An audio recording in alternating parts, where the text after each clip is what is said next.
హరే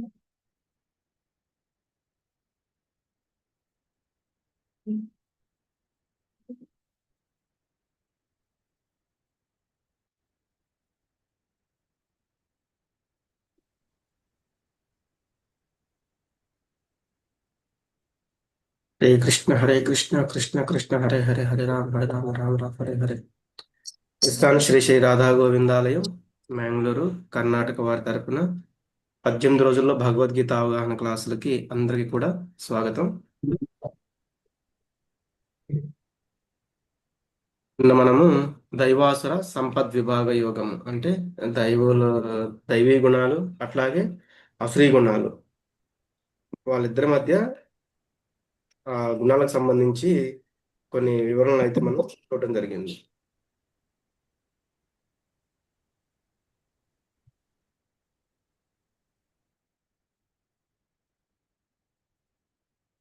అందులో మనకి లాస్ట్ శ్లోకంలో ఏం చెప్పారంటే, తస్మాత్ శాస్త్రం ప్రమాణం తే కార్య కార్య వ్యవస్థితౌ జ్ఞాత్వా శాస్త్ర విధానోక్తం కర్మ కర్తుమిహార్హసి.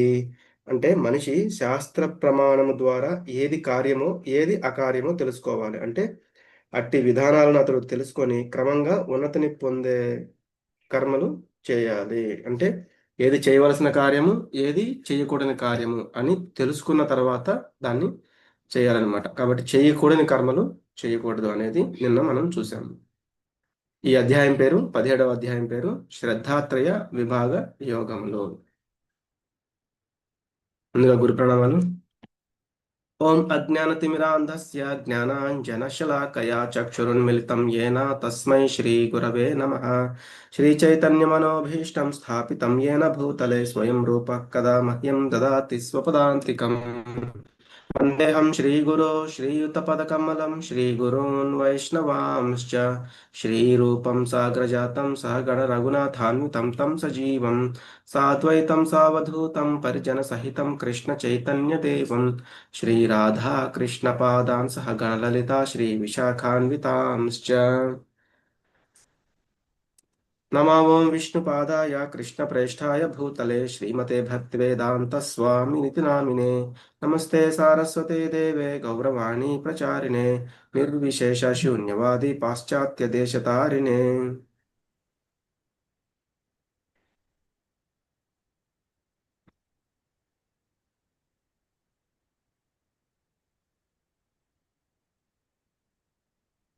హే కృష్ణ కరుణా సింధో దీనబంధో జగత్పతే గోపేశ గోపికా కాంత రాధా కాంత నమోస్తుతే.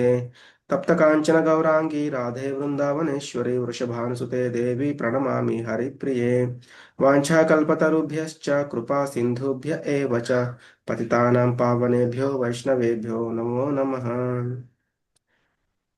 जय श्री कृष्ण चैतन्य प्रभु नित्यानंद श्री अद्वैत गदाधर श्रीवासादि गौर भक्त वृंद. हरे कृष्ण कृष्ण कृष्ण हरे हरे हरे राम राम राम हरे हरे. हरे कृष्ण कृष्ण कृष्ण हरे हरे हरे राम राम राम हरे हरे.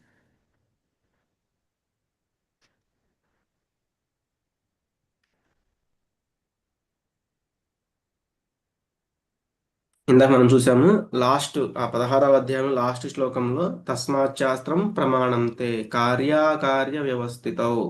అంటే శాస్త్ర విధానాలను అనుసరించి ఏవి చేయవలసిన కార్యాలు, ఏవి చేయకూడని కార్యాలు అని తెలుసుకుంటూ మనము మన కర్మలు అనేవి చేయాలని చెప్పడం జరిగింది భగవంతుడు. అది చెప్పిన తర్వాత ఇక్కడ అర్జునుడు అడుగుతున్నారు అనమాట.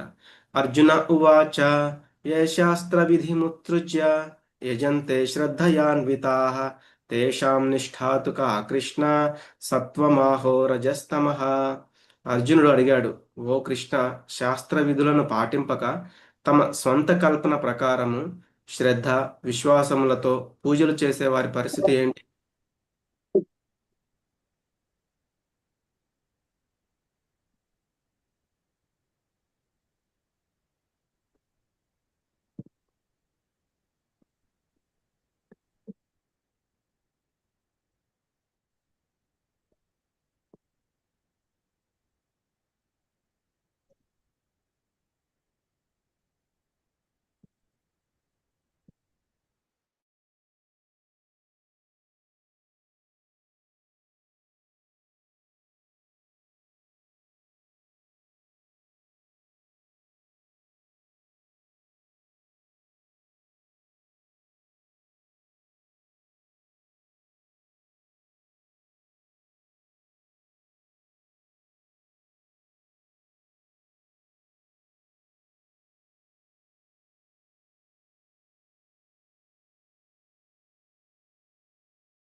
సారీ, హరే కృష్ణ. ఓ కృష్ణ, శాస్త్ర విధులను పాటింపక తమ స్వంత కల్పన ప్రకారము శ్రద్ధ విశ్వాసములతో పూజలు చేసేవారి పరిస్థితి ఏమిటి? వారు సాత్వికుల, రాజసుల లేదా తామసుల అని అడుగుతున్నారు. ఒక్క నిమిషం.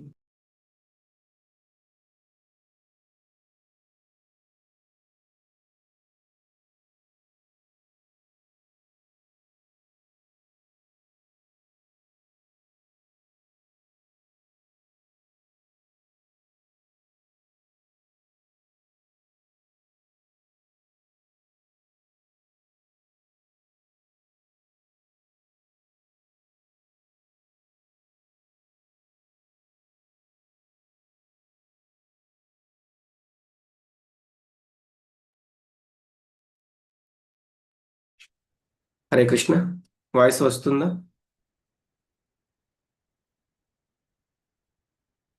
ఓ కృష్ణ, శాస్త్ర విధులను పాటింపక తమ స్వంత కల్పన ప్రకారము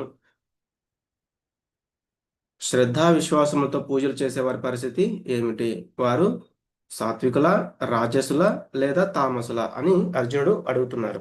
అంటే వాళ్ళ ఇష్టం వచ్చినట్లుగా, అంటే ఆ శాస్త్రాలని పాటించకుండా వాళ్ళ ఇష్టం వచ్చినట్లుగా చేసే వారి యొక్క పరిస్థితి ఏంటి? అంటే వాళ్ళ యొక్క శ్రద్ధ ఎలా ఉంటుంది? మరి అటువంటి వారి పరిస్థితి ఏంటి?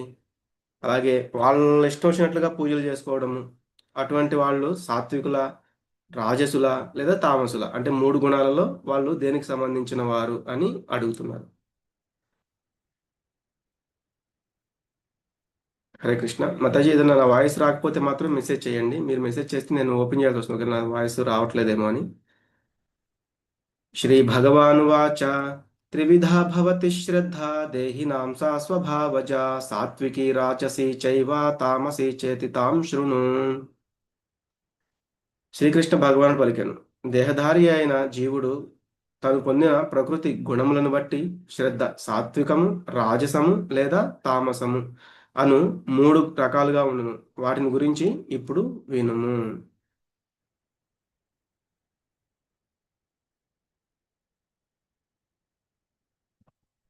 ఓకే, మీరు అన్మ్యూట్ చేసుకోవచ్చు. ఏదైనా అవసరమైతేనే అన్మ్యూట్ చేసుకోండి. ఇక్కడ భగవంతుడు ఏం చెప్తున్నారు? దేహధారి అయిన జీవుడు, దేహంలో నివసించే జీవుడు ఈ ప్రకృతి గుణాలను బట్టి వాళ్ళ యొక్క శ్రద్ధ సాత్వికంగా ఉంటుందా, రాజసికంగా ఉంటుందా, లేకపోతే తామసికంగా ఉంటుందా అని అడిగిన అర్జునుడు అడిగిన ప్రశ్నకి చెప్తున్నారు. దేహధారి అయిన జీవుడు ఈ ప్రకృతి గుణాలను బట్టి అతని యొక్క శ్రద్ధ ఈ మూడు విధాలుగా ఉంటుంది. వాటిని గురించి నేను ఇప్పుడు చెప్తాను, విను అని చెప్తున్నారు. సత్వానురూపా సర్వస్య శ్రద్ధా భవతి భారత, శ్రద్ధామయోయం పురుషో యో యశ్రద్ధ స ఏవ సహ. ఓ భారత, వివిధ ప్రకృతి స్వభావాన్ని బట్టి మానవులందరికీ వారి వారి శ్రద్ధ కలుగుతుంది. శ్రద్ధ లేని వాడంటూ లేడు. ఎవరికి ఎలాంటి శ్రద్ధ ఉంటుందో అలాంటి వాడే అవుతాడు. మనం ముందే తెలుసుకున్నాం, గుణత్రయ విభాగ యోగం 14వ అధ్యాయం మనం చూడడం జరిగింది. మళ్ళీ ఇక్కడ కూడా చెప్తున్నారు మూడు గుణాల గురించి. ఎందుకు అంటే మన మీద గుణాల ప్రభావం ఎక్కువగా ఉంటుంది. మనం అవి ఎలా పనిచేస్తాయో చెప్తున్నారు అనమాట. అందుకే అక్కడేమో గుణత్రయ విభాగ యోగం అని చెప్పారు. ఇప్పుడేమో శ్రద్ధాత్రయ విభాగ యోగము. అది యాక్షన్ అనమాట. ఈ అధ్యాయం ఏంటంటే రియాక్షన్. అంటే మనం చేసే యొక్క కర్మలకి వచ్చే శ్రద్ధ ఎలా ఉంటుంది, అటువంటి దానికి వచ్చే ఫలితం ఎలా ఉంటుంది అంటే రియాక్షన్ లాగా ఇది చెప్తున్నారు.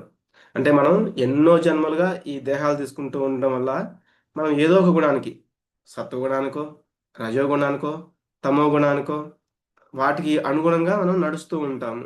దానినే శ్రద్ధ అంటారు. అంటే మనం ఏ గుణం యొక్క అండర్లో మనం నడుస్తూ ఉన్నామో దానినే మనకు సంబంధించిన శ్రద్ధ అని చెప్తారు. ఉదాహరణకి ఏంటంటే ఎవరైతే ధర్మంగా, అంటే భక్తితో, విలువలతో కలిగి ఒక పద్ధతిగా న్యాయబద్ధంగా ఉంటారో వాళ్ళు సత్వగుణంలో ఉంటారు. అటువంటి వారితో మనం సహవాసం, అంటే మనం ఫ్రెండ్షిప్ చేస్తే, అంటే సాంగత్యంలో ఉంటే, అటువంటి వారి సాంగత్యంలో ఉంటే మనం కూడా అటువంటి గుణంలో ఉంటూ ఉంటాము. అలా కాకుండా చెడు సాంగత్యాలు, అంటే రజోగుణము, తమో గుణము ఉండే వారి యొక్క సహవాసంలో ఉంటే అటువంటి గుణాలే మనకు కూడా వస్తూ ఉంటాయి అన్నమాట. అంటే సహవాస దోషం అని చెప్తూ ఉంటారు కదా, అట్లా. కాబట్టి తేనెటీగ ఎలా అయితే ఒక పువ్వులో ఉన్న మకరందాన్ని తీసుకుంటూ ఉంటుందో, మనం కూడా ఆ సాంగత్యంలో ఉన్నప్పుడు ఏది మంచో తెలుసుకుని అటువంటి వారి సాంగత్యంలో ఉండడానికి ప్రయత్నం చేయాలి. ఇక్కడ చూడండి, విభీషణుడు సత్వగుణంలో ఉన్నాడు. ఆయన భగవంతుడి యొక్క శరణు వేడి అంటే సత్వగుణంలో ఉన్న వారి యొక్క సాంగత్యంలోకి వెళ్ళాడు. అలాగే రావణాసురుడు ఎప్పుడు రజోగుణంలోనే ఉంటాడు. దా విపరీతమైన కోరికలతోటే ఏ కర్మ చేసినా చేస్తూ ఉంటాడు. అలాగే తామసికంలో గుణంలో ఉండే కుంభకర్ణుడు ఎక్కువగా ఆ సోమతనంలోనే ఉంటూ ఉంటాడు. అంటే ముగ్గురు అన్నదమ్ముల్లోనే ఈ మూడు రకాల గుణాలు ఇక్కడ వివరించడం జరిగింది: సాత్వికము, రాజసము, తామసము. మరి వీళ్ళ యొక్క పూజ విధానం ఎలా ఉంటుంది? యజంతే సాత్వికా దేవాన్ యక్ష రక్షాంసి రాజసాః ప్రేతాన్ భూతగణాంశ్చాన్యే యజంతే తామసా జనాః. సత్వగుణంలో ఉండే మనుషులు దేవతలను పూజిస్తారు. మనం ఇంతకు ముందు కూడా చూసాం ఇది. రజోగుణంలో ఉండేవారు యక్ష రాక్షసులను పూజిస్తారు. తమో గుణంలో ఉండేవారేమో భూత ప్రేతాలను పూజిస్తారు. అందుకే మనం చెప్తూ ఉంటాం, నేను ఆ దేవతను కొలుస్తున్నాను, ఈ దేవుణ్ణి కొలుస్తున్నాను అంటే. కొలవడం అంటే ఏంటంటే ఏదో ఆ పూజ చేసి రెండు అగరబత్తులు వెలిగించేసి ఒక కొబ్బరికాయ కొట్టేసి అయిపోయింది అంటే కాదు. కొలవడం అంటే వాళ్ళు ఏదైతే చెప్పారో, వాళ్ళు మనల్ని ఏదైతే ఆచరించమని వాళ్ళు నిర్దేశం చేశారో దాన్ని మనం ఆ ఆదర్శంగా తీసుకుని మనం చెయ్యాలన్నమాట. అప్పుడు దానిని నిజంగా మనం కొలిచినట్లు అవుతుంది. కాబట్టి అట్లా ఉండేవారు ఎవరినైతే కొలుస్తున్నారో వాళ్ళ యొక్క లోకానికే వెళ్తారు అని చెప్తున్నారు. ఇట్లా దేవీ దేవతలు, అలాగే యక్ష రాక్షసులు, అలాగే భూత ప్రేతాలు. అశాస్త్ర విహితం ఘోరం తప్యంతే ఏ తపో జనాః దంభాహంకార సంయుక్తాః కామరాగ బలాన్వితాః కర్షయంతః శరీరస్థం భూతగ్రామమచేతసః మాం చైవాంతః శరీరస్థం తాన్ విద్యాసుర నిశ్చయాన్. శాస్త్ర విరుద్ధమైన అత్యంత కఠినమైన తపస్సులను దంభం అంటే కపటత్వం మరియు అహంకారముచే ప్రేరేపితులై చేస్తారు. కామము మరియు మమకారముచే ప్రేరేపితులై వారు తమ తమ శరీర అవయవములనే కాక వారి శరీరంలోని పరమాత్మను కూడా క్షోభ పెడతారు. ఇటువంటి బుద్ధిహీనులు అసురులుగా తెలియబడతారు. మనం ఇంత ముందు కూడా చూసాం, మన యొక్క శరీరంలో పరమాత్మ ఉంటారు. కానీ ఇక్కడ అశాస్త్ర విహితం ఘోరం అంటే శాస్త్రాలకి విరుద్ధంగా అత్యంతమైన కఠినమైన తపస్సులు చేస్తూ ఉంటారు. కామము ఎక్కువగా ఉంటుంది, లోభం అంటే దురాశ, ఈ మోహం వల్ల గ్రంథాల్లో చెప్పబడిన వాటికి విరుద్ధంగా ఈ యొక్క పనులను వాళ్ళు చేస్తూ ఉంటారు. అంటే రజోగుణంలో ఉంటారు. వారి యొక్క శరీరాన్ని కూడా వాళ్ళు కష్టపెడుతూ ఉంటారు. ఆఖరికి మన హృదయంలో ఉన్న, మన ఆత్మ పక్కనే ఉన్న హృదయంలో ఉన్న పరమాత్మను కూడా ఇబ్బంది పెడుతూ ఉంటారని చెప్తున్నారు. కాబట్టి అటువంటి వాళ్ళని భగవంతుడు మెచ్చుకోడు. కాబట్టి ఇట్లా చేసే వాళ్ళందరినీ రాక్షసులు, అసురులు అని చెప్తూ ఉంటారు. ఆహారస్త్వపి సర్వస్య త్రివిధో భవతి ప్రియః యజ్ఞస్తపస్తథా దానం తేషాం భేదమిమం శృణు. మనిషి ఇష్టపడే ఆహారం కూడా ప్రకృతి మూడు గుణాలను అనుసరించి మూడు విధాలు. అలాగే యజ్ఞము, తపస్సు, దానము విషయములలో కూడా ఇదే సత్యం. వాటి మధ్య తేడాలను తెలియజేస్తాను, ఇప్పుడు విను. అంటే మన యొక్క ఆహారము ఈ మూడు గుణాలు ఎలా ఉంటుంది, మనం చేసే యజ్ఞము, మనం చేసే తపస్సు, మనం చేసే దానము, ఇటువంటి విషయాల్లో కూడా ఈ మూడు గుణాలలో ఎలా ఉంటుంది అనేది ఇప్పుడు తెలియజేస్తాను అని చెప్తున్నారు భగవంతుడు. ఆయుస్సత్వబలారోగ్య సుఖ ప్రీతి వివర్ధనాః రస్యా స్నిగ్ధా స్థిరా హృదయ ఆహారా సాత్విక ప్రియాః. సత్వగుణంలో ఉన్న వారికి ఇష్టమైన ఆహారాలు ఆయువుని పెంచుతాయి, బుద్ధిబలం, ఆరోగ్యం, ఆనందము మరియు సంతృప్తిని ఇస్తాయి. ఇవి రసవంతము, పుష్టికరము, ఆరోగ్యకరమైనవి మరియు హృదయానికి ఆహ్లాదకరంగా ఉంటాయి. ఇక్కడ మనం చూస్తే ఈ పిక్చర్లో చూడండి, ఏంటి సత్వగుణంలో ఉండే ఆహారం రసవంతంగా, రసభరితంగా ఉంటుంది, అద్భుతంగా ఉంటుంది. అది తీసుకుంటే ఆరోగ్యం మనకి వస్తుంది, అనారోగ్యం కాకుండా. అది ఎలా ఉంటుంది? ఆనందాన్ని పెంచుతూ ఉంటుంది. సంతృప్తి అంటే మనం తీసుకున్న ఆహారం మనకి సంతృప్తిగా ఫీల్ అవుతాం మనం. అలాగే టేస్ట్ కూడా ఉంటుంది. ఇటువంటి ఆహారాన్ని మనం భగవంతుడికి నైవేద్యంగా సమర్పించి. అందుకే ప్రతి ఒక్క దాంట్లోనూ చూడండి ఆహారం మీద తులసి ఆకు వేయడం చూసాము. ఎలా అయితే మనం అప్పుడు చూసాం కదా! పత్రం, పుష్పం, ఫలం, తోయం. అందుకే తులసీదేవి భగవంతునికి మొట్టమొదటి భక్తురాలనమాట. కాబట్టి తులసీదేవి ప్రతి ఒక్క ఆహార పదార్థంలో సమర్పించి భగవంతుడికి నైవేద్యంగా పెడతారు. కాబట్టి అది తీసుకుంటే మనకి చాలా ఆహ్లాదకరంగా ఉంటుంది. అలాగే ఆహారం కూడా పాలు అని, పెరుగు, నెయ్యి ఇట్లా ఫలాలు అంటే సాత్వికమైన ఆహారం అనేది తీసుకోవాలి. ఇట్లా.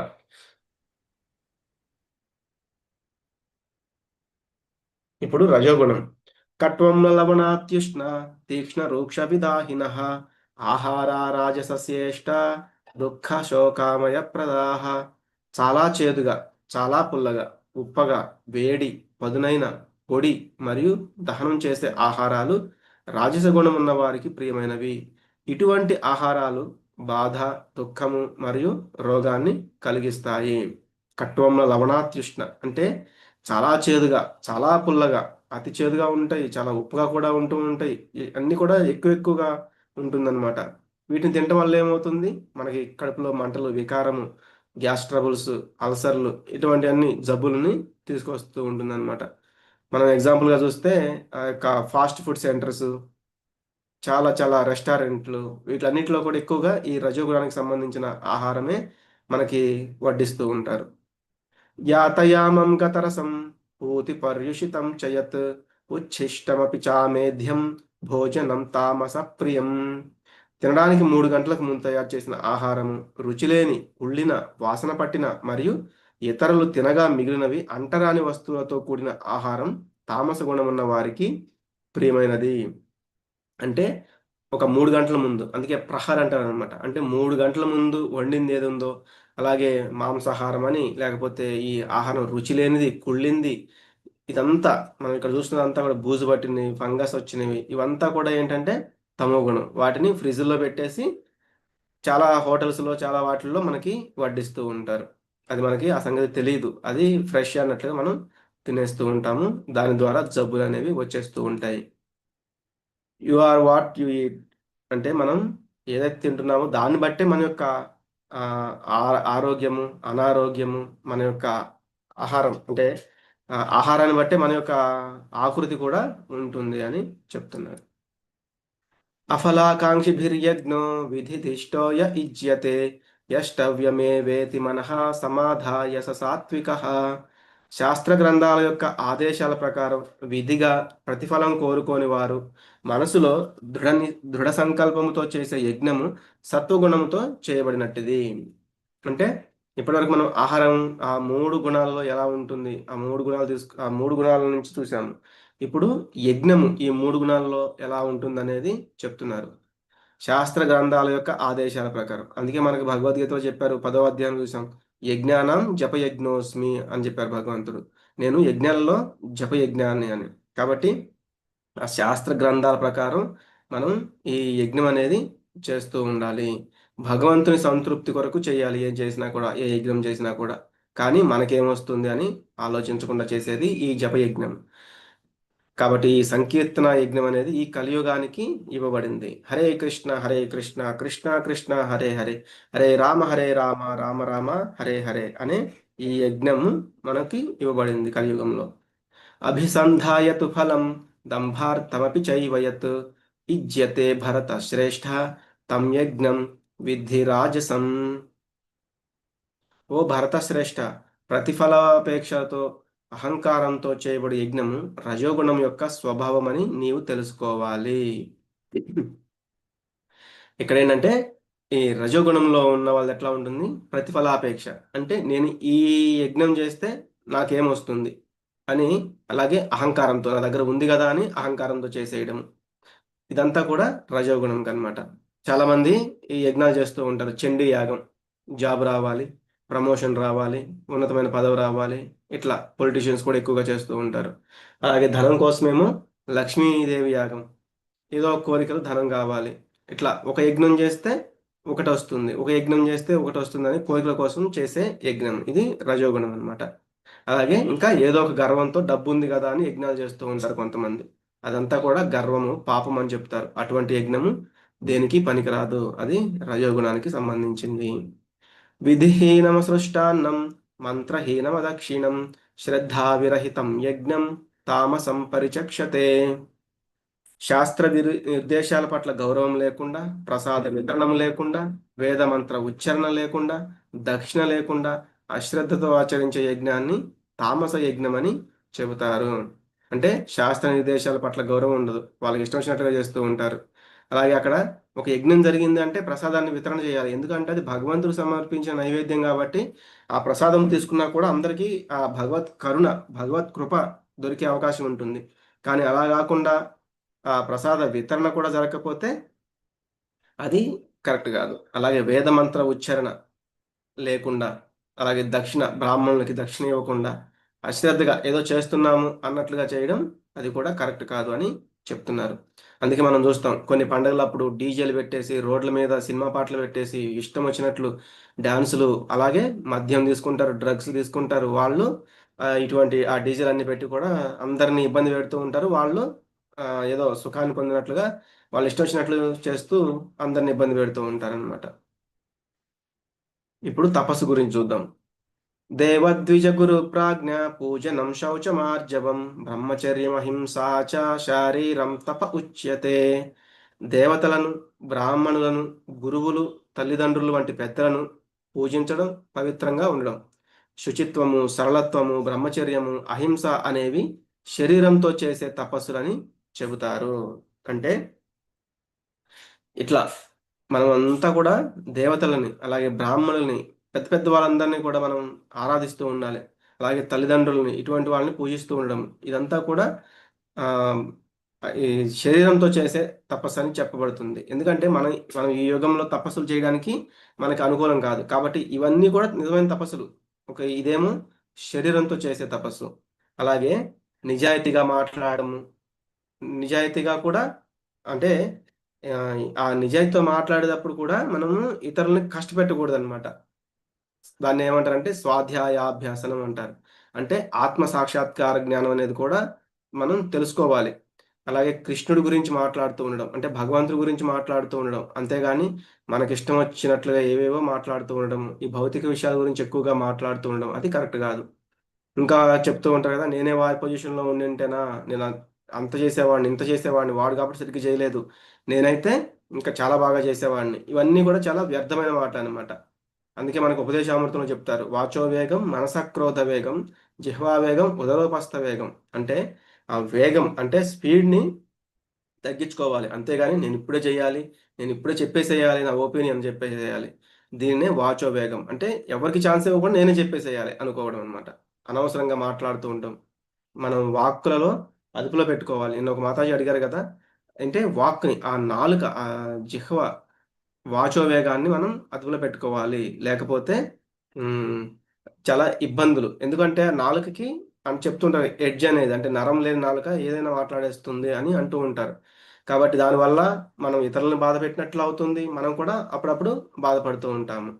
అందుకే మనం ఏదో ఒక మాట మాట్లాడాలి అంటే ఒక 3 జల్లెళ్ళు అంటే ఒక 3 ఫిల్టర్లు మనం దాన్ని ఆలోచించాలి. అదేంటంటే ఒకటి, ఇది అసలు నేను మాట్లాడేది నిజమా కాదా అని మొదటి ఫిల్టర్ అనమాట. రెండవది ఏంటి, ఇది నాకు ఆధ్యాత్మికంగా ఉపయోగపడుతుందా లేదా, అంటే ఏదో మాట్లాడేస్తున్నాను కాబట్టి ఏదో అయిపోతుంది అన్నట్లు కాదు, ఇది స్పిరిచువల్గా నేను ఎదగడానికి ఉపయోగపడుతుందా లేదా అనేది రెండవది అనమాట. మూడో ఫిల్టర్ ఏంటి అంటే, నేను ఇప్పుడు ఇక్కడ మాట్లాడడం అసలు అవసరమా, అంటే ఎదుటివాడికి కానీ నాకు కానీ అసలు అవసరమా లేదా అని తెలుసుకుని మాట్లాడడం. కాబట్టి మాట్లాడేది కూడా అనుద్వేగకరం వాక్యం అంటే ప్రియంగా మాట్లాడాలి అని. అంటే ఇక్కడేమో శరీరం గురించి, ఇప్పుడేమో వాక్ గురించి చూసాం. తర్వాత మనసు గురించి మనం ఇంత ముందు కూడా చూసాం. మనసు అనేది చాలా చంచలమైనది అనమాట, అటు ఇటు వెళ్తూ ఉంటుంది. కాబట్టి మన మనసుని మనం ఇంద్రియ నిగ్రహణ కోసం ఉపయోగించుకోవాలి. అంటే మనం గొప్ప గొప్ప ఆర్భాటాలకు వెళ్ళిపోవడము, ఇటువంటివి తగ్గించుకుని దృఢంగా ఉండాలి. అలాగే సంతృప్తిగా ఉండాలి. లేని వాటి గురించి బాధపడకూడదు. అంటే మనసు ఎక్కువ ఏదో అంటే వేరే వాళ్ళకి ఏముంది నాకు అది లేదు, పక్కింటి వాళ్ళకి ఏముంది నాకు అది లేదు అని ఎక్కువగా మనసు ఆలోచిస్తూ ఉంటుందన్నమాట. కాబట్టి అటువంటి ఆర్భాటాలకు పోకుండా మనము దృఢంగా ఉండాలి. నాకు దేవుడిచ్చిన దాంట్లో అంటే భగవంతుడు ఇచ్చిన దాంట్లో నేను తృప్తిగా ఉండేట్లుగా ఉండాలన్నమాట. కాబట్టి దేనికి బాధపడకూడదు. ఇది మనసుకు సంబంధించిన తపస్సు. ఇట్లా మనం తపస్సును కూడా చూసాము సత్వగుణంలో. ఇప్పుడు రజోగుణంలో సత్కారమాన పూజార్థం తపోదంభేన చైవయత్ క్రియతే తదిహ ప్రోక్తం రాజసం చలమధ్రువం. ఇతరుల నుండి గౌరవం, సన్మానం మరియు పూజను పొందడం కోసం గర్వముతో చేయు తపస్సు రజోగుణమునకు సంబంధించినది అంటారు.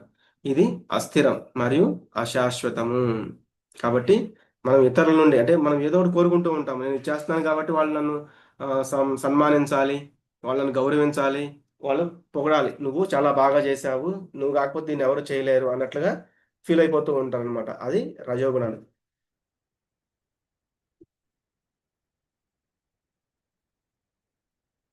హరే కృష్ణ. ఇదేంటిది? అస్థిరము మరియు అశాశ్వతము. కాబట్టి అది దేనికి పనికిరాదు. మూఢగ్రాహేణాత్మనో యత్ పీడయా క్రియతే తపః పరస్యోత్సాదనార్థం వా తత్తామసం ఉదాహృతం. తనను తాను హింసించుకుంటూ ఇతరులను నాశనం చేయడం ద్వారా ఇతరులను నాశనం చేయడం లేదా గాయపరచడం వంటి మూర్ఖత్వంతో చేయు తపస్సు తమో గుణమునకు సంబంధించినదని చెబుతారు. అంటే వాళ్ళని వాళ్ళు హింసించుకుంటూ ఉంటారు. రాక్షసులు అందరూ చేసేది ఇటువంటిదే అన్నమాట. తపస్సు చేసేటప్పుడు వాళ్ళ యొక్క శరీరాన్ని బాగా ఇబ్బంది పెడుతూ ఉంటారు. దానివల్ల ఏం లాభం? ఉదాహరణకి ఇక్కడ చూస్తే హిరణ్యకశిపుడు ఆయన సుమారుగా 23,000 సంవత్సరాలు తపస్సు చేశారు. కానీ బ్రహ్మదేవుడిని ఆయన అడిగిందేంటి? ఒక భగవంతుడి గురించి అడగలేదు. లేకపోతే నేను ఆధ్యాత్మికంగా ఎలా హ్మ్, పెంపొందించుకోవాలి, అభివృద్ధి చెందాలని అడగలేదు. చావు లేకుండా వరం అడిగారు. అది సాధ్యమయ్యే పని కాదు కదా! అలాగే రావణాసురుడు. అతను కూడా శివుడిని అడిగారు. అమృత కలశాన్ని ఇమ్మంటారు చావు లేకుండా ఉండటానికి. ఆయన ఎన్ని విపరీతమైన కోరికలు కోరి ఒక 10 తలలైతే తెచ్చుకున్నారు. అలాగే ఇక్కడ చూస్తే మనం భస్మాసురుడు. ఆయన కూడా తపస్సు చేసి ఆ యొక్క వరం ఇస్తే మళ్ళీ దాన్ని ఎక్కడ ఉపయోగించాలో తెలియక వరం ఇచ్చిన మహాశివుడి మీదనే ప్రయోగించాలి చూస్తారనమాట. ఇట్లా తమో గుణంలో ఉండిపోతూ ఉంటారు. వారిని వాళ్ళు ఇబ్బంది పెట్టుకుంటూ ఉంటారు. వాళ్ళ శరీరాన్ని ఇబ్బంది పెడుతూ ఉంటారు. వారిలో ఉన్న పరమాత్మను కూడా ఇబ్బంది పెడుతూ ఉంటారు. తర్వాత దానం గురించి దాతవ్యమితి యద్దానం దీయతేనుపకారిణే దేశే కాలే చ పాత్రే చ తద్దానం సాత్వికం స్మృతం. ప్రతిఫలవాంఛ లేకుండా సరైన సమయంలో సరైన ప్రదేశంలో యోగ్యుడైన వ్యక్తికి కర్తవ్య భావనతో ఇవ్వబడు దానము సత్వగుణమునకు సంబంధించినదిగా చెప్పబడుతుంది. అన్నిటికంటే ఉత్తమమైన దానం ఏంటి అంటే మనకి భగవద్గీత దానం అని చెప్తారు. అది ఇచ్చే వాళ్ళకి మంచిది, తీసుకున్న వాళ్ళకి కూడా మంచిది. అలా కాకుండా భౌతికమైనవి ఏమి ఇచ్చినా కూడా ఉదాహరణకి ధనం, ధాన్యం ఇటువంటివి ఏమి ఇచ్చినా కొన్ని రోజులు లేకపోతే కొన్ని సంవత్సరాలు మళ్ళీ అదంతా కూడా నాశనం అయిపోతుంది. అదంతా కూడా ఏంటంటే పోతుంది. కానీ మనం భగవద్గీత ఈ జ్ఞానం ఇచ్చాము, తీసుకున్నాం అనుకోండి, అది ఇంకా ఇంకా పెరిగిపోతూనే ఉంటుందన్నమాట. తెలుసుకునే కొద్దీ ఇంకా ఇంకా పెరిగిపోతూనే ఉంటుంది. ఇక్కడ చూడండి ఎప్పుడైతే కృష్ణ భగవానుడు ఆయన ఇక్కడ ఆ యశోదానందుల దగ్గరికి వచ్చారో అప్పుడు ఆ నందుడు అందరికీ కూడా దానాలు ఇచ్చారనమాట. ఇది సాత్వికమైన దానం. యత్తు ప్రత్యుపకారార్థం ఫలముద్దిశ్య వా పునః దీయతే చ పరిక్లిష్టం తద్దానం రాజసంస్మృతం. కానీ ఏదో ప్రతిఫలము కోరుతూ లేదా స్వంత కోరికలతో లేదా ఇష్టం లేకుండా చేసిన దానము రజోగుణమునకు సంబంధించినదిగా చెప్పబడుతుంది. అంటే ఆ పేదవాళ్ళకి ఏదో ఇస్తారు, దానం ఇస్తారు, ఫోటోలు దిగుతూ ఉంటారు, గొప్పలు చెప్పుకుంటూ ఉంటారు. అంటే నేను వాడికి ఇది చేశాను, అది చేశాను, ఇంత చేశాను, అంత చేశాను, ఇట్లా వాళ్ళు ఇచ్చింది రూపాయి అయితే ఇంకా 10 రూపాయలు చెప్పుకుంటూ ఉండడము ఇట్లా చెప్తూ ఉంటారు అనమాట. ఇంకా ఇచ్చిన దాని పట్ల బాధపడుతూ ఉంటారు కొంతమంది.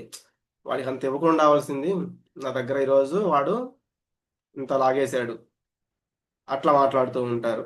ఇదంతా కూడా ఏంటి? రజోగుణం అనమాట. అలాగే కొన్ని కొన్ని చోట్ల దానాలు చేస్తూ ఉంటారు. ఏదైనా దానం చేసి దాని మీద వాళ్ళ పేరు రాపించడము ఇటువంటివన్నీ చేస్తూ ఉంటారు. ఇదంతా కూడా రజోగుణానికి సంబంధించింది. అదేశకాలే యద్దానం అపాత్రేభ్యశ్చ దీయతే అసత్కృతమవజ్ఞాతం తత్తామసముదాహృతం. తత్తామసము ఉదాహృతం. అనువుగాని చోట, అకాలంలో, అపాత్రుడికి అగౌరవంగా, అవమానకరంగా ఇచ్చే దానం తమో గుణమునకు సంబంధించినదిగా చెప్పబడుతుంది. హరే కృష్ణ. కాబట్టి అనువుగాని చోట అంటే సరైన ప్రదేశం కాదు, అకాలంలో అంటే అది సరైన టైం కూడా కాదు, అపాత్రుడికి అంటే మనం ఇచ్చే దానం కూడా అది తీసుకునే యోగ్యత లేని వాడికి ఇవ్వడము, అలాగే అగౌరవంగా కొంతమంది ఏం చేస్తారు, తీసుకో అని విసిరేస్తూ ఉంటారు, అవమానకరంగా. ఇట్లా ఇచ్చే దానం తమో గుణానికి సంబంధించినది. ఇక్కడ చూడండి, ఇతను ఏం చేస్తున్నారు ఇక్కడ, help I need money for weed అంటే ఇతను చెప్తున్నారు దయచేసి నాకు దానం చేయండి, ఎందుకంటే నేను మత్తు పదార్థాలు వాడాలి, గంజాయి, డ్రగ్స్, వీటిని సేవించడానికి నా దగ్గర డబ్బులు కావాలి అని అడుగుతున్నారు అనమాట. యాక్చువల్గా ఏంటంటే మనం ఎక్కువగా చేసే ఈ దానం అంతా కూడా 99% ఇటువంటి దానాలే ఉంటాయంట. మిగతా 1% ఏంటి, ఆ రజో సత్వ గుణంలో ఉండే వారికి మనం చేస్తూ ఉంటాము. ఎందుకు ఇలా చెప్తున్నారంటే చాలా మంది అడుగుతూ ఉంటారు, మరి పేదవారికి ఇవ్వద్దా అండి అని. అంటే ఇవ్వాలి, వాళ్ళకి ఏమి ఇవ్వాలి, వాళ్ళకి ఫుడ్, భగవంతుడికి సమర్పించిన నైవేద్యాన్ని వాళ్ళకి ప్రసాదంగా ఇవ్వండి, అప్పుడు ఆకలి తీరుతుంది. అలాగే వారికి సరైన మార్గాన్ని అనుసరించేలాగా చేయాలి. అలాగే అనాథాశ్రయాలకి బట్టలు ఇవ్వడము, మనం కొన్ని పడేస్తూ ఉంటాము, అటువంటివి మనం వాళ్ళకి ఇవ్వచ్చు, సరిగా యూజ్ చేస్తారు. ఇట్లా.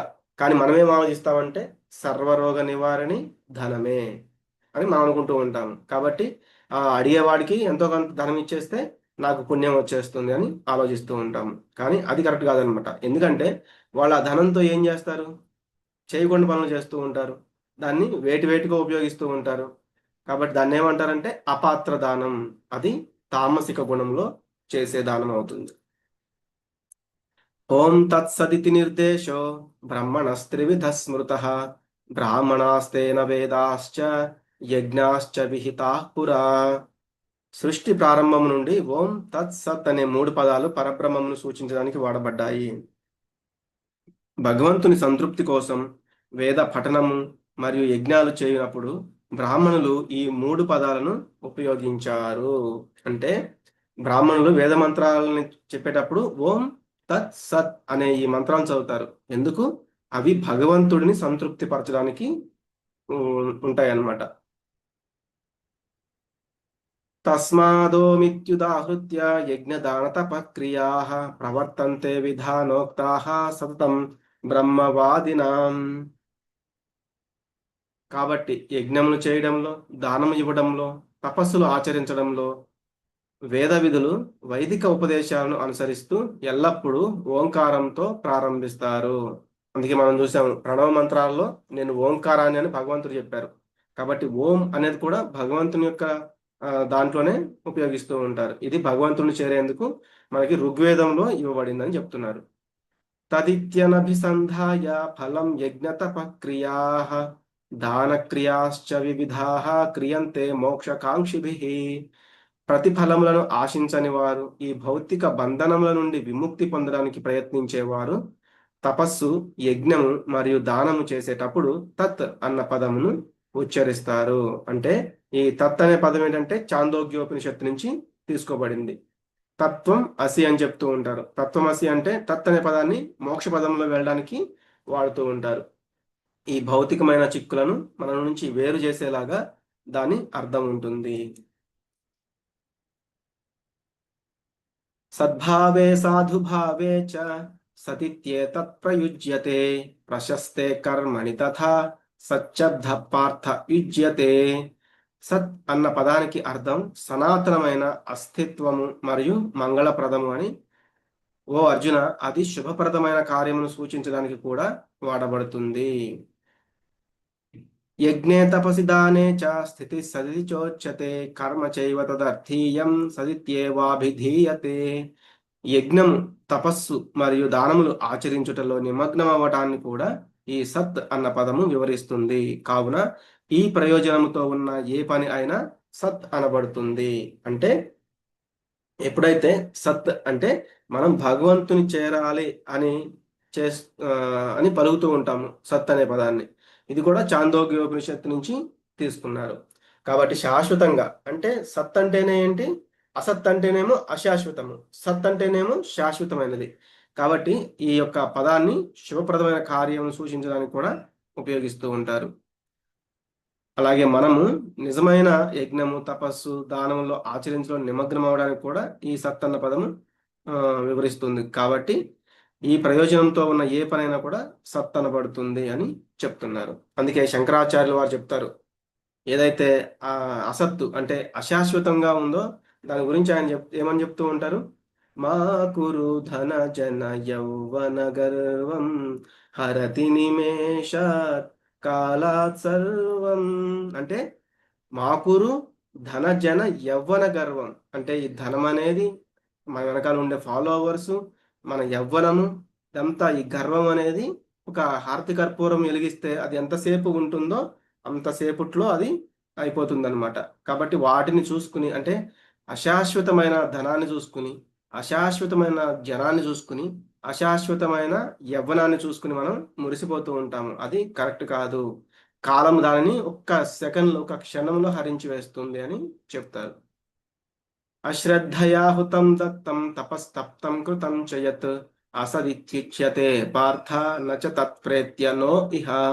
ఓ పార్థ, భగవంతునిపై విశ్వాసం లేకుండా చేయు యజ్ఞము, దానము లేదా తపస్సు వంటివి ఏదైనా అశాశ్వతము. ఇందాక చెప్పినట్లుగా మిగతా అన్ని కూడా ఏంటి, అశాశ్వతము. భగవంతుడు ఒక్కడే శాశ్వతము. ఇది అసత్ అని పిలువబడుతుంది.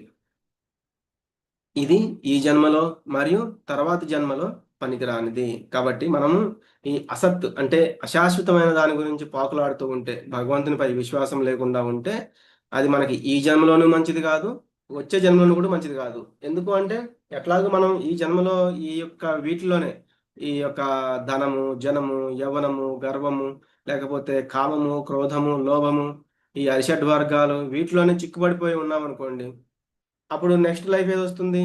మనం ఏదైతే ఆలోచిస్తున్నామో, దేని గురించి అయితే ప్రతి క్షణము ప్రతి నిమిషము ఆలోచిస్తున్నామో, నెక్స్ట్ లైఫ్ అనేది అదే వస్తుంది. యం యం వాపి స్మరన్ భావం తేత్యంతే కలేవరం. అంటే ఆ యొక్క పోయే కాలంలో మనం ఏదైతే స్మరిస్తున్నామో అదే వస్తుంది. తం తమేవైతి కౌంతేయ సదా తద్భావ భావిత. కాబట్టి మనం భగవంతుణ్ణి అంత్యకాలేచ మామేవ స్మరన్ ముక్త్వా కలేవరం యః ప్రయాతి సమద్భావం యాతి నాస్త్యత్ర సంశయ. కాబట్టి మనం భగవంతుణ్ణి అంత్యకాలంలో మనం చేయాలి అంటే, అంత్యకాలంలో ఆయన గుర్తుపెట్టుకుని ఆయన యొక్క నామాన్ని పలకాలి అంటే, మనం భగవంతుణ్ణి గుర్తు చేసుకోవాలి అంటే, మనము ప్రతి ఒక్క రోజు కూడా భగవంతుణ్ణి మర్చిపోకుండా, always remember Krishna, never forget Krishna అంటారు. అంటే మనం ఎల్లప్పుడూ కూడా భగవంతుణ్ణి మర్చిపోకూడదు, ఎల్లప్పుడూ కూడా భగవంతుని గుర్తుపెట్టుకునే ఉండాలి. అప్పుడు మనకి అది ఆ చివరి రోజుల్లో గుర్తొస్తుంది. వాంఛాకల్పతరుభ్యశ్చ కృపా సింధుభ్య ఏవ చ పతితానాం పావనేభ్యో వైష్ణవేభ్యో నమో నమః. హరే కృష్ణ కృష్ణ కృష్ణ హరే హరే, హరే రామ రామ రామ హరే హరే. హరే కృష్ణ. మనం ఈరోజు ఇక్కడితో విరామం తీసుకుందాము. రేపు 18వ అధ్యాయము, లాస్ట్ అధ్యాయము. మనం ఏదైతే ఒక సంకల్పం తీసుకున్నామో 18 రోజులు 18 అధ్యాయాలు, అవి రేపటితో మనకి పూర్తవుతుంది. కాబట్టి ఎవరు కూడా మిస్ అవ్వకుండా రేపటి అధ్యాయం అటెండ్ అవ్వడానికి ప్రయత్నం చేయండి. ఒక 10 మినిట్స్ ముందు అటెండ్ అవ్వడానికి ప్రయత్నం చేయండి. ఎందుకంటే రేపటి అధ్యాయం కూడా చాలా పెద్దది. కొంచెం టైం తీసుకున్నా కూడా ఇబ్బంది లేకుండా మనం త్వరగా ముగించేయవచ్చు. అలాగే ఇంకెవరికైనా డౌట్స్ ఉన్నా కూడా మీరు రేపు అన్ని క్లియర్ చేసుకోవచ్చు. అటువంటిది ఏదన్నా ఉన్నా మనం చూద్దాము. కాబట్టి రేపు ఒక 10 మినిట్స్ ముందు అటెండ్ అవ్వడానికి ప్రయత్నం చేయండి. నేను కూడా కొంచెం ముందే, ఒక 10 మినిట్స్ ముందే జాయిన్ అవుతాను. అందరికీ ధన్యవాదాలు అటెండ్ అయినందుకు. హరే కృష్ణ ప్రభుజీ. హరే కృష్ణ ప్రభుజీ, ధన్యవాదాలు.